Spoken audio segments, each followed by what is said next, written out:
সময় এসে গেছে, সময় এসে গেছে। গজওয়াতুল হিন্দ আমাদের মানে খাড়া নাচছে, গজওয়াতুল হিন্দ এসে গেছে।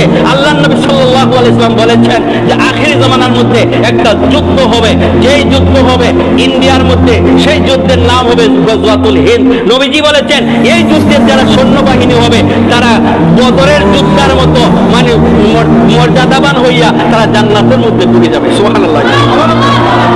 বদরের যুদ্ধ যে সমস্ত সাহাবায়ে কেরাম যুদ্ধ মানে করেছেন তারা জান্নাতওয়ালা হয়েছেন।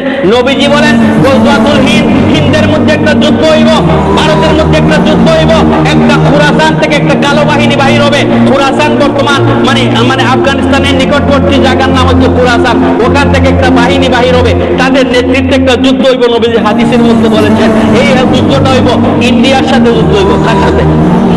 কথা বলে কার সাথে যুদ্ধ হইব? ইন্ডিয়ার সাথে যুদ্ধ হইব। ইন্ডিয়ার সাথে একটা যুদ্ধ হইব, খুরাসান থেকে বাইরে হইব। কোরআন আছে বর্তমান আফগানিস্তান সরকার ওরা হইল কালো বাহিনী, এই আফগানিস্তানের নিকটেই খুরাসান, ওখান থেকে সৈন্যবাহিনী চলে আসবে ইন্ডিয়ার দিকে। ওই সৈন্যবাহিনীর মধ্যে আল্লাহ নবী বলেছেন প্রত্যেক মুসলমান তোমরা শামিল হইও, শামিল হইলে তোমাদেরকে আল্লাহ পাক জান্নাত দান করবেন। সুবহানাল্লাহ।